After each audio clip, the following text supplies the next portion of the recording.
This podcast is recorded on the land of the Bunurong people of the Eastern Kulin Nation. We'd like to pay our respect to elders past and present and acknowledge that this land was stolen and never ceded. Welcome to Let's Talk Teaching, the podcast created by teachers for teachers. Games aren't necessarily something we're going to use as our only means of instruction, but they certainly have this comparative advantage around engagement and this idea of engaging on multiple levels. So not just getting them excited about the game, getting them thinking about the mathematics, getting them on task. And I think the on task is a bit of a paradox because you see more noise and chaos when in a game-based lesson, but you don't get that passive resistance typically that you can get in other lesson structures as well. Game-based learning goes far beyond just making lessons fun. It's about using games as a powerful tool to create deeper engagement in the classroom while fostering both mathematical and creative thinking. I always say that the silver bullet maths lesson in a classroom is when you can end the lesson and the kids are still talking about the maths. Or you can even walk outside and they're still talking about the maths. Games are a great way to achieve that. I'm Associate Professor Rebecca Cooper, Assistant Dean of Initial Teacher Education at Monash University's Faculty of Education. Each episode, we engage with education experts and alumni to explore real challenges and innovations in the classroom, providing valuable insights that can be applied to your own teaching practice. Joining me today to discuss how teachers can use games with purpose in the classroom is Dr. James Russo, a former teacher who researches the role of games in education, and Matt Hale, a primary school teacher who has seen firsthand how the considered use of games in the classroom can shape student engagement and understanding. James, game-based learning is often confused with gamification.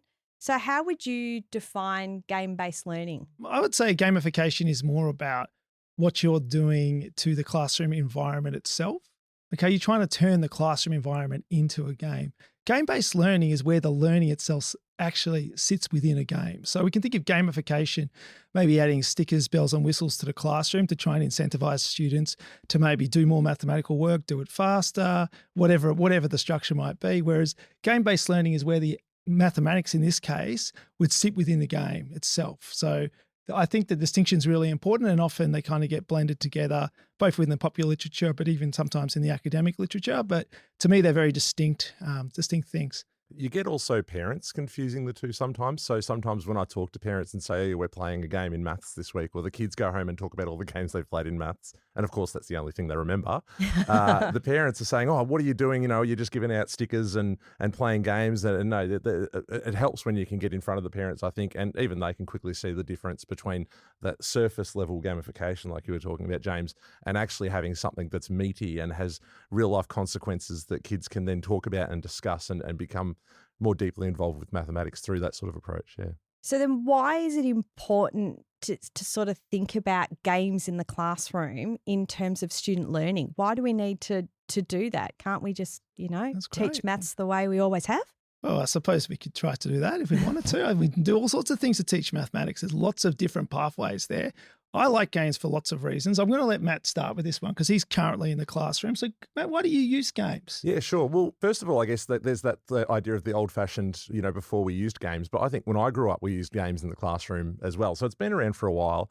I think the number one thing that I get out of using games in mathematics is the connection with the students with the mathematics learning and the depth that it goes to. I always say that the silver bullet maths lesson in a classroom is when you can end the lesson and the kids are still talking about the maths. Or you can even walk outside and they're still talking about the maths. Games are a great way to achieve that. Kids come away going, oh, you won because you did this. Next time I'm going to try that. Or, there's a strategizing that comes from it. And that links back into the mathematics. And if you've planned it right, then you've really opened up the kids to think about the maths that we're meant to be learning, not just in a rote learned, okay, I did this off the board, I'll follow that step and I'll repeat this step. They've taken it beyond that and thinking about how could it apply in these different scenarios and these different outcomes, and how could I still use those skills to win as such. Yeah. I love it. And I love how you're talking about the stickiness of a game, like the fact that the maths is now sort of playing around in their mind and they're walking out of the classroom, they're still thinking about it, they're still reflecting on it. And also, I think you raised another really interesting point, the idea of replayability. Like a really good game or many good games, you want to play them not just once, twice with the students, but keep using them. There's still things to discover. Do you want to maybe tell us about a favorite game you have, which you like to replay? Absolutely, actually. I know we chatted a few weeks ago about some games that would be really good for teaching things like prime numbers and factors and things like that. And you suggested Fact or Fiction, which I immediately went and did with my classroom. And next thing you know, the kids are every day that week, are we playing Fact or Fiction again?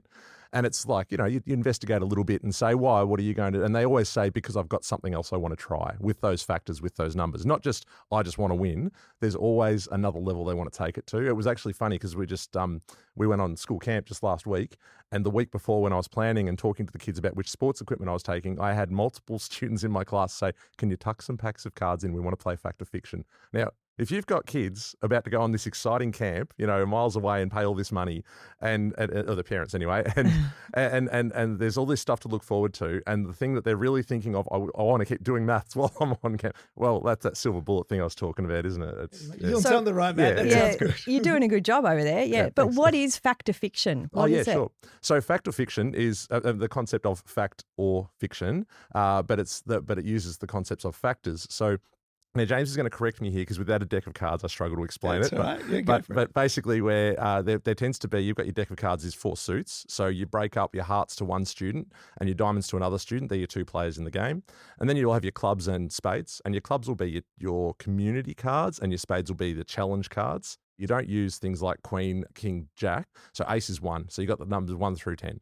And they can represent your basic factors of 1 through 10 that you can use to make multiplication problems. So and to make other numbers. So then from the community cards, the student who's controlling the game turns over 3 cards, any 3, and those will be the clubs of 1 through 10. So those will be the same 10 cards, and they could turn up say a 7, a 6, and a 4, and they've got to choose 2 of those cards to make a 2-digit number. Once they've made the 2-digit number, then they can select one of their own factor cards and say that's a factor of this number. Okay. The other student they're playing against can either agree and say, yep, that's cool, and then try to put down another factor of that number, and it can keep going back and forth like that. Or you can at some point challenge, if you like, if you think you know something the other student doesn't. You can say, oh, I know my divisibility rules, which is another thing that we study in Year 6, and I know that number doesn't directly go into there. And so if they challenge and they're correct, the other person, I think, has to pick up the factor they tried to put down and pick up a challenge card. So they sort of get loaded up. And the winner's the one who can clear out all their cards first. It just leads into, there's deeper things in that. And again, the kids very quickly went to which card's a good one to hold on till the end. Obviously, it's 1 because 1's a factor of everything. And which cards do you want to get rid of early? Things like 7s are just, they're diabolical. So the kids are always, if they've got control early, they're always looking to make a number they can get a 7 out in. Nice. And there's also, we start to look at things like square numbers, I imagine, which might only have, for example, like 1 factor plus 1 as well. So not including the number itself, of course, but that could be part of the strategy of the game. And therefore they're engaging with these different mathematical ideas all wrapped up and embedded in the game. And I think it's an interesting idea. So we've got a game like Fact or Fiction. So often with a really good mathematical game, we can develop like a sibling game or a sort of a game that's a spin-off of that initial game. In fact, Fact or Fiction spin-off game, I think, is probably more popular than Fact or Fiction. Have you had a crack at Multiple Mysteries? I have, yes, actually. Yeah. Okay. So, Cohen, tell us about Multiple Mysteries then. Multiple Mysteries is as simple as you deal out some 5 cards typically to players. And again, we've just got 1 through to 9 typically in the hands, or actually 0 through to 9s. We usually use zeros as well. We might have jacks representing zeros, and we might be using special cards. And we create a multi-digit number that has a factor that is whatever our target factor is. So we might say 3 is our target. I've been dealt, 5, 7, 2, 1, 9, whatever it is. And I have to play some cards that have 3 as a factor. So it might be like 51 I play, or I could try and score a 3-pointer by playing 3 cards or 4 cards or 5 cards. And the idea is I want to play as many of my cards in a given turn as I can. And that's how I accumulate points. So it's quite straightforward, but you really are engaging with divisibility rules without even necessarily being explicitly taught them to begin with through the strategy of that game. And I think that makes it very sticky, the fact that students are very incentivized to pay attention to the mathematics because it supports their success in the game, as you were saying earlier. Yeah, absolutely. And I find too that sort of really ties into that game. I'm remembering it now from playing it with last year. We actually tried it with some Year 4s, and even though it's the pre-teaching kids about divisibility tests, they still can get into it from a basic level, playing 1 or 2 digit and then building to 3. But that I know that, with your 5 principles of games, and that would be one thing. If anyone's listening to this podcast and thinking, how do I get started? Where do I get started? Go to James's 5 principles or 6 principles now I was going to say, of I'm good going to have to mathematical ask games. what the 6 principles You are then, but James. one of I'm them, definitely going to But ask. one of them is basically, right. your ability to take a game like that and say, right, who's going to be able to latch onto this game? And because the kids can choose to play a 1-digit or a 2-digit or a 5-digit number, everyone can get in at their own level. And just being able to change a game to suit different levels of kids is so important. Yeah, definitely. Days, yeah. So the differentiation in a game like that can come from just the dynamics of the game. So what you might do on a given turn and, 1-digit card or 5-digit number. Or, of course, you could modify the rules somewhat. So you could have one group that's playing, for example, with 3 as their target factor and another group playing with 6. And as long as you've thought carefully about it as a teacher, there's opportunities to make connections in the post-game discussion. How was it different to play with 3 versus play with 6? What are some of those? We can look at some of the relationships between numbers that have 3 and 6 as a factor, for example. So I think that the idea of the 6 principal games into investigations is a really interesting one for me. That's probably where I would say that like Maths 300 over the years was a really valuable resource in inspiring that kind of thinking. It's like a game's a hook, okay, but the mathematics can keep going deeper and deeper. And you can kind of layer it in with these gripping questions to inquire into the structure of the game, or you might present a game scenario that you want students to consider. What would you do if this would happen in the game? And sometimes that can happen organically. Like you can stop the press. Everybody's going to gather over around a table and go, look at this. Some beautiful scenarios presented itself. The teachers recognize this pattern because they've seen the game play out before. What would you do next and why? And so you can have a mini inquiry based on like the ebbs and flows of the game in actual real time. And that also ties in with, the intentional teaching, which is, such an important part of teaching. You don't want to let it go just too far outside what you really need students to be focusing on. So when you've got games, it's easy to come in with an artificial or a manufactured game sense, and even an unlikely one. But if you have that set up on the screen or on the floor when the kids walk in, they immediately come in and go, oh, what have I got here? And you've just directed them exactly where you need them to be. Like they're saying with the scenarios, it's a really easy way to direct kids exactly where you need them for the maths class. It's beautiful. And I think another beautiful thing about games is this notion of changing a rule and then getting them to notice, okay, so what changes? And particularly if that change of the rule is sensitive to the mathematics. I think that can be super powerful as well. So one of the games I like playing is a bingo game, skip counting bingo, right, which is as simple as you're putting some counters on a game board, taking turns of selecting numbers, and then you're rolling a dice. We're sort of staying on that multiplication theme. And students are going to be counting by whatever number they roll. So roll 6, 12, 18, 24. And if you land on your number, then your counter gets removed. And we roll the dice again, and a new sequence is explored. And the first to get rid of all their counters is the winner. But if you tweak one rule, for example, you might decide that instead of skip counting, we're going to repeatedly double. So instead of going 6, 12, 18, we might go 6, 12, 24, 48. And so we've changed that rule. So what happens? What do we notice? What's the difference between good numbers in the skip counting version and good numbers in the doubles version? And why are they different? How is this additive sequence different from this multiplicative sequence? I think there's lots of powerful ideas that can be explored mathematically when we tweak a rule, okay, and get students to notice what changes. Yeah, and I think also I've often thought and said that in my own development as a teacher, and especially in recent years since I've come across more of James's ideas and gaming and things, there was one thing that James suggested in an article, one of the first ones I read, and he said, you don't have to go in with all of the rules exactly sorted. In fact, if there's one that you think there might be a clash here at some stage and the kids don't know what to do, leave it. Let the game start like that. Let the kids come up with rule ideas, because once you open them up to do that, it basically also encourages them to take a bit more responsibility for the learning in the classroom. That changed a lot. I know previously I used to be really on the lookout for how I could make the game perfect and how I could make it work. And sometimes I'd even put a game down and say, I don't think that's going to work because I can see a problem with it. But yeah, I remember reading that article was a real turn point for me about 3 or 4 years ago. I went, I don't have to worry about a game that doesn't work. We've got 25 kids in this room, and one of them is going to have an idea. They're all going to have ideas, actually. And you can even split them into different experimental groups and see what happens with their different rule suggestions. And again, just it's so much deeper when you're doing mathematics that way. So Matt, then how has that changed the sort of dynamics in your classroom when you're teaching maths? One thing that definitely, like a big positive, I guess, is the differentiation, the natural differentiation that comes with being able to tweak rules and change rules and set them up for different levels.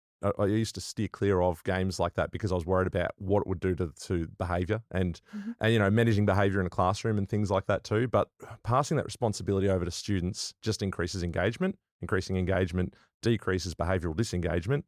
So, there was a real playoff there. And yeah, look, sometimes you'll have kids playing different games with different sets of rules around the room. But, you can manage that. You can go for a 10 or 15, but you can say, well, we'll play this game for 10 or 15 minutes and then we'll do the maths lesson as an investigation into what's happened. So that's sort of a really nice toe in the water way of doing it. But also, sometimes your maths classroom can be noisy, but it's on task. It's cognitively engaged. It's what you want. Can games be part of assessment then? It sort of depends on how the game is structured, what the assessment might look like. There's obviously opportunities for observational assessment. But of course, if the game has some sort of artifact that the students are creating or something they have to put on paper, then you can also use that as an aspect of assessment as well. And I can think of games which I actually quite like, and I've actually lent into designing games or modifying games which have some sort of record of student thinking as part of the game. Now, that can be quite superficial. It could just be a game board with some numbers on it, but often if it's well designed, it can actually show their thinking. I'm thinking of a game like Choc Chip Cookies, which is a really simple multiplication game, which is basically we roll a dice and we have these rows of cookies, and on each roll of the dice, we have to decide which row to allocate that number of choc chips. So if I rolled a 10, I might go, I'm going to put 10 on each of the cookies on my top row, or I might choose a different row. And the idea is just because of all the rows have different numbers of cookies on them. If I roll a higher number, I want to put it on a row with lots of cookies. If I roll a smaller number, I want to put it on a row with few cookies. But the nice thing about that activity is you get to see student thinking, both how they're representing the multiplication situation and then how they're what sort of strategies they're using maybe to add up their totals at the end. It can be quite a rich learning artifact at the end of the game. So some games have that. And obviously a game like Color in Fractions, which is a great example of a game where because of the way the recording goes, you can actually hold students to account for their learning through the game process, and you can spot specific errors or misconceptions they might have just by looking at the way they've recorded different solutions. Sorry, we actually I'd love hearing you talk about chocolate chip cookies. We actually literally used that for an assessment last year in year 4 for an early multiplication unit because we had kids and we were like, oh, they're nailing their timetables, but are they actually able to use this stuff and this understanding? It really did help us to reveal a few things about where kids are going. It's fantastic. So it's great. You guys, like as teachers, you can see it and the learning's visible for you. Do the kids see that they're learning when they're playing a game? Like, can they? You're smiling already. Not necessarily. Yeah, actually, no. That's sneaky learning. It's sneaky learning. Okay. A parent of children now in the primary school, and well acquainted with the Veggie Smugglers website. Right, all the parents out there, little kids, get on it. It's a good website, and it's like smuggling the veggies. It's like smuggling, into the maths. It gets the kids learning sometimes without realizing it. There is a bit of an issue there. Sometimes I find you've got to bridge across. I've got a student I think of in my class this year who I recently found out he feels like he's just not confident in maths. He feels like he doesn't contribute anything to the maths class, which I was shocked to hear because in some of our games we've already played this year, he has contributed some great strategizing, but he doesn't see that. He then looks at some of the other maths tasks we've done where a student with, say, some executive functioning issues can't process through mathematics as quickly as other kids. And so those timed activities make him feel like he doesn't contribute. Whereas, you take him to a strategizing discussion and all of a sudden he stands out as someone who's got something to contribute. Is there a sense for the kids that winning equals learning? Is that something you have to combat, or that losing means I'm not good at maths? It's an interesting question. I think it really depends on the classroom climate you've got and the sort of culture that you develop in the room, in the space. Probably Matt is better positioned to talk about it. But the one thing I want to throw in there and get Matt to respond to it as well is how you set up the game structurally can matter as well. Like whether you have students playing individually against other students, or whether you might, for example, have a pair of students playing against another pair of students, or you might have a whole class game structure. Like Choc Chip Cookies has the advantage that you can play it with 1,000 players or one player, and they're actually a whole suite of games, a whole set of games that have particular mechanics that actually scale up like that. So that's another way of just sort of de-emphasizing some of that head-to-head competition, which might be alienating for some students, or similarly, they might become preoccupied by winning, which might get in the way of their learning. Do you want to comment? Yeah, I love playing in pairs and get the kids to really say out loud what they're thinking, is verbalize their thinking processes and things like that. It's just that. And look, the winning and losing thing, sometimes the 2-2 actually makes it worse because they've got someone to high five, and they get quite loud, like, so you have to sort of wind them back down. I actually really like and this is going back to your principles again, but that sort of the luck element of games. I don't play a maths game unless there's a luck element in it anymore. Just from, again, learning from what James has written and reading through it. And that always means that you can go back and anyone who wins, you can say, well done. You've had great strategies and probably a bit of luck too. It just helps to diffuse it a little bit. The kids who've lost can be like, oh, yeah, I know, I'm pretty good at this. I might have just been a bit unlucky today. Yeah, nice. Yeah, so should we go through the principles? Yeah, I was going to say, James, I think you better lay out your principles for us here. We've been leading into it. Yeah, you did well to hook back to that. That's nice. So we talk about the principles and we just go through them in order, right? And this is more of they should be pretty common sense. They are based on some research. There isn't a heap of research into mathematical games. Certainly some, but there's not heaps. But they're also based on like the way people have written about games in practitioner articles, as well as discussions that we've had like with other professionals who use games a lot. So the principles are pretty self-evident, but the first one is students are engaged, which you would kind of hope so if we're playing a game. But the reason why we've articulated that as a principle is engagement is games' sort of comparative advantage over other activities, if you like. And by engagement, I'm not just talking about like affective or emotional engagement. It's also talking about both behavioral and cognitive engagement as well.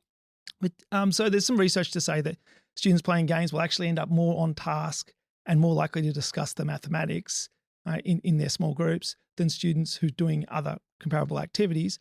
But there's also evidence to say that students that won't necessarily learn more playing games versus doing, say, problem-solving tasks. So games aren't necessarily something we're going to use as our only means of instruction, but they certainly have this comparative advantage around engagement and this idea of engaging on multiple levels. So not just getting them excited about the game, getting them thinking about the mathematics, getting them on task. And I think the on task is a bit of a paradox because you see more noise and chaos when in a game-based lesson, but you don't get that passive resistance typically that you can get in other lesson structures as well. So that's the first principle, students are engaged. And then the second one is what you mentioned, the skill and luck is balanced. And basically every game that I would use as well would have some component of skill and some component of luck. Certainly like a pure skill game, a game like chess, right? Often games like that have limited utility to use in a classroom scenario because of the fact that, because it's skill-based, what happens is the more dominant, or at least the more skilled players / the more experienced players will have more success. So you have to then be very careful about who you match up and that kind of thing. Whereas luck does lots of things, but one of the things it does is it kind of equalizes things to an extent. But the flip side is pure luck games aren't really games at all. Because if you're not strategizing, then you're not just thinking as deeply, right, about whatever you're supposed to do. You're just throwing the dice, right? It becomes a bit mindless. And that's probably the bigger problem if you ask me, not just in terms of what you see in classrooms. Don't want to emphasize that so much, but some of the educational literature, not so much within education itself, although to an extent, but certainly within the cognitive sciences, they often use a game, right? They describe their game and they've got this sophisticated study with all this terrific statistics and et cetera. But the actual game, you look at down, what? There's no choice at all. Or something. Snakes and ladders, or we're just turning two cards over and whoever's got the larger wins. And that's it. There's literally no strategy, not even like one simple choice that students or this case maybe children are making. So to me, that's like a real missed opportunity that you haven't actually structured a game with at least some level of strategy or choice. Just to pause there too with the principles, that second principle for anyone looking to introduce games more heavily into schools or use them as a learning tool, that when I'm speaking to teachers and as a maths coordinator in the past using this sort of thing, I find that's the principle that really parks with classroom practitioners. That we all know that Snakes and Ladders is not necessarily the greatest game for teaching mathematical skills, but it's hard to say why. And then you read that and you go, that's it. That's why. There's no skill.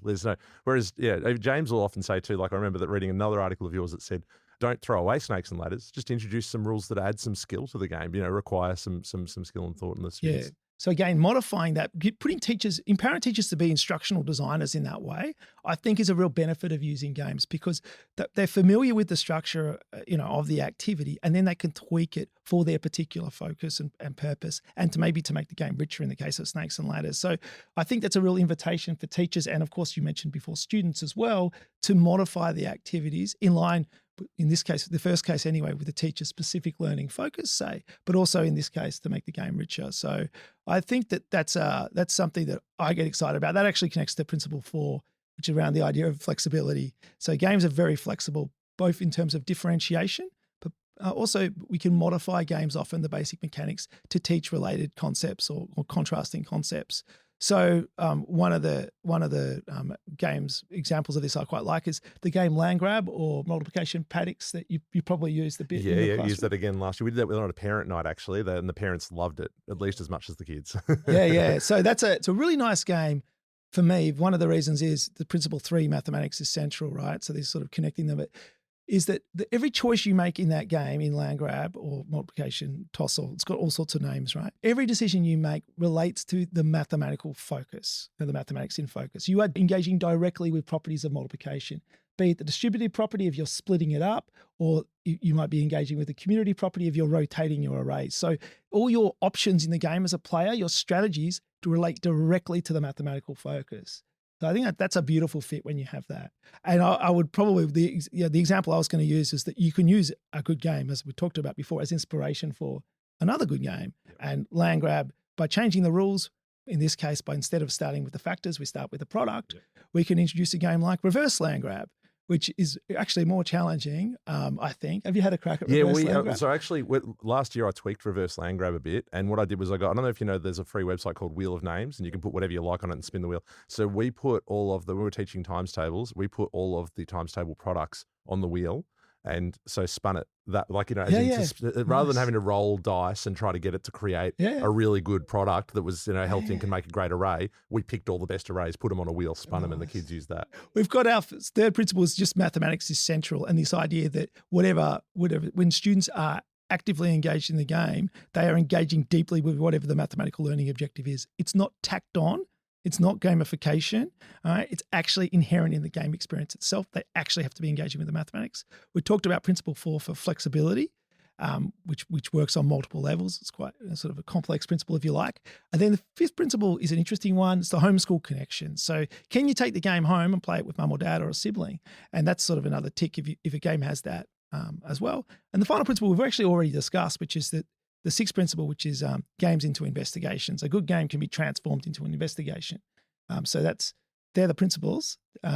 And I don't know if you want to comment on principle 5 at all, the homeschool connections. Yeah, absolutely. With the homeschool connections, one thing that comes up a lot when you're talking about taking games home and using them for homework activities is that great website Love Maths, which is it, I'm never sure how to pronounce it, Michael Minus or Minus, yeah. And it's free. You type in Google Love Maths, anyone who's looking for ideas or whatever. And Michael has he's enlisted the help of his wonderful young boy to video how to play a series of different games. So he's got these great game ideas on there. I think Chocolate Chip Cookies is on there actually, and a few others as well. And yeah, so it's really easy to watch. You can actually just put the video in your classroom, show the kids, put that on the homework, and say this week you need to play this at home against someone. And the best thing about the home connection there with that game is every one of the games he made is made with basic materials. You don't need to find too much to make it work, and I think that's pretty essential. And that's why that principle 5 is so important. You've got to make it accessible and usable at home. Yeah, one of the things I've picked up on from both of you is that you're talking about dice, paper, cards. Nothing really sort of digital here. So is that a deliberate decision? Look, this is a really interesting point. So one of the things we did do a few years ago, Beck, was we surveyed some primary teachers in Australia basically to see how they were using maths games. And we got them to describe their favourite game in as much detail as possible, the materials and how they used it in the classroom. And then we coded it. And basically 90% of games use nothing more sophisticated than dice or cards or just pen and paper, or they're just verbal games. 90% of their favourite games, their go-to games. So I think that tells you something about sort of where teachers lean into. And actually only 2%, sort of depending on how you counted it, but 1% to 2% of the games were sort of digital games that were nominated as teachers' favourite games. And we've done some more research on that, follow that up. Teachers have very strong preferences for using non-digital games for a whole host of reasons, I think. But I don't want to continue to just poo-poo technology. So I'd jump straight on that bandwagon, because if you look at go back through your principles, and if you're talking about a digital game, you're immediately knocking some of them out. So the homeschool connection, well, is it something like, are those kids allowed more screen time at home? Is homework allowed to be a computer game? So there's the barrier there for some families. But more importantly, the differentiation. Once you've got a computer game that's coded by someone else, is it something that you can change? What are the parameters you can change? I'd be really interested to see with the favourite games that were 1%, 1 or 2% were digital. I've got a very strong suspicion that if you went back and looked at them, you'd find they were games that were built on platforms where teachers or parents or students can change parameters, and they do have flexibility and differentiation. Because teachers, we tend to steer clear of stuff that can only be used once or twice and then maybe never again. Because all the time, the upskilling, the professional learning of working how to use it, planning a lesson around it, if you're not going to be able to bring it back again and again, you're not getting bang for your buck. And everyone knows that the number one thing, at least for primary school teachers, the number one thing that we don't have much of is time. When they were saying they were their favourite games, did they tell you why they were their favourite? Was it about engagement? Was it about the fact that they could use it over and again? Is that part of it? Yeah, so that's certainly part, the replayability part. So we asked other questions as well to get at what it is, and basically the principles do come up. So they'll talk about the fact that there's some skill involved, there's some luck involved. They'll talk about the fact that there's opportunities for students to reason, that it can be used to launch some sort of investigation or inquiry. They'll talk about the classroom management aspect, the fact that the simple materials mean if you lose a dice, it's no big deal. If you lose a piece from a commercial board game, even though the game might be great and have some interesting mathematics in it, it might be more of a problem. So I think that accessible materials is an important kind of consideration for teachers. And it's sort of encompassed by Principle 5, but it could be more explicitly probably articulated as well, because it turns out that teachers tend to not do things that are going to be too complex or finicky to do in their classroom, just to set it up, because as you talked about before, time. Yep. And also just having access to the resources. Yep. I reckon, and also think, I strongly believe, I don't have any data on this, but I strongly believe in my own experiences that I get more callbacks on games. That's when kids like, can we play it again? Can we play it again? I get more callbacks on the simpler games because, again, they're flexible. So the kids don't get bored because you just say, well, how can we change these rules? We've learned this new concept. How can we introduce that and that sort of thing? The digital games, you'll get a callback because it's about I get to be on the screen. But then there's, issues as well with supporting it with, is the Wi-Fi working today? Or all the computers charged today? All that sort of thing. Kids very quickly latch on to, I can play that game. It's very quick to start. I don't have to wait 5 minutes for something to start up. I get more callbacks on simpler games that don't use digital technology. Yeah. So I think you've hit the main points around why teachers, at least in our research, tend to use non-digital games. I just want to make one point, Beck. It's a research point, but geez, it's interesting, isn't it? We've talked about how teachers, our research says they prefer non-digital games, but you've talked about your own practice and sort of common sense. Where do you think most of the research into educational games is? Yeah, well, there's a lot of people want to know about computers and stuff. There's a lot of research into digital games. In terms of high quality research, it absolutely dwarfs the research into non-digital games. Yes, definitely does. And there's probably some reasons for that, as in the sorts of paradigms that engage with digital games might be more controlled studies, and you can control more parameters in a digital game, more and have more standardization, I suppose.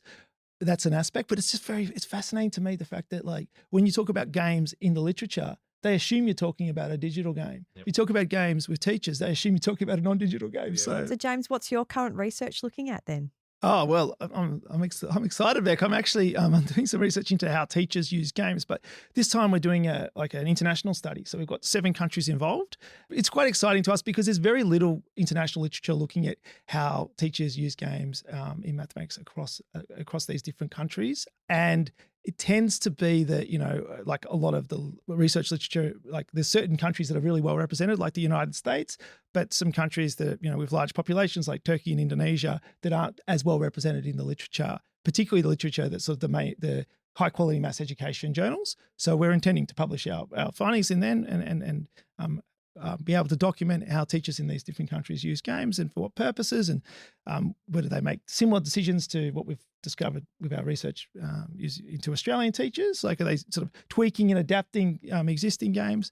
I know some of the Indonesian research suggests that some of the traditional games that don't have an explicit mathematical focus have been kind of reharnessed or reconfigured to have a mathematical focus. So that's an interesting tweak as well, which might be a bit different. But anyway, so I'm excited to learn more from my international colleagues and work alongside them and just open up this space a bit more. Get it on the map, if you like. Focus on game-based learning. So if there's teachers out there listening to this fabulous podcast and listening to the two of you, and they haven't used game-based learning in their classroom before, where do they start? Yeah, okay. So the Love Maths website, I highly recommend that. Honestly, I've got to give James a plug here because he's got that great website himself with really good games on it. So we'll have to make sure that that's on the, somewhere that people can get to, because I use that website heaps. And there's also like some great games, great ideas on there in terms of how to look at math at games as the basis for teaching mental maths and things like that. I took a lot from that. I remember when going through it as well. Maths 300 is a good resource, so that's not free. So I think for games, it's an interesting one because I think often your best bet is actually to ask other teachers in your school, right? What do they do? Because there will be teachers who use games, because the other thing we know from our research is that the majority of teachers, so we're sort of at about maybe 80% of teachers, use games multiple times a week. So that's primary school teachers. So chances are if you're not using games, some of your colleagues are. So why do they use the games that they use? What are they trying to achieve? And then as soon as you start to play with a game that you're pretty confident will be easy enough to implement because you've got a good grasp of it, then you can start to tweak it, as Matt's talked about, and really take it in different directions. We actually did that. So early on, when I was trying to get more widespread use of games in our school, one of the first PLTs we did, I went along with some game ideas, but asked everyone to bring their own game ideas. We didn't get to mine. We spent the whole hour playing everyone else's games. The teachers got so into it. There was yelling and excitement. And I mean, if everyone's having that much fun at their job, there's got to be something good coming out of it. But it also just freed that up. It's the same sort of thing you were saying, James, about a lot of people using multiple games multiple times a week. It made everyone look around and go, oh, this isn't clandestine. We're not sneaking games in. This is legitimate. Everyone does this. And also, that's a great idea and I'm going to steal it or borrow it. Yeah, well, thank you both very, very much. Such a great chat. Thanks for having us back. Thanks very much. It was great. Thanks, Matt. Great to see you again. You too. Turns out, game-based learning is a powerful way to build strategic and creative thinking, problem-solving skills and mathematical understanding, and creating those light bulb moments that make learnings really stick. Whether it's a traditional game or a digital tool, the key is using it with purpose. You don't need high-tech solutions, just a willingness to experiment with something new in the classroom. We've included a wealth of practical resources in our show notes that support your teaching journey. Be sure to check them out. If you're enjoying the show, don't forget to subscribe, rate and review, and follow us on Instagram at Monash_education, X at Monash Education, and Facebook at Education Monash. And tell us what you thought of today's episode using the hashtag Let's Talk Teaching Podcast. We are grateful for the support of Monash University's Faculty of Education in producing this podcast. For more information on short courses and undergraduate and postgraduate study options, head to monash.edu.au/education/learn more. Thanks again for listening to Let's Talk Teaching.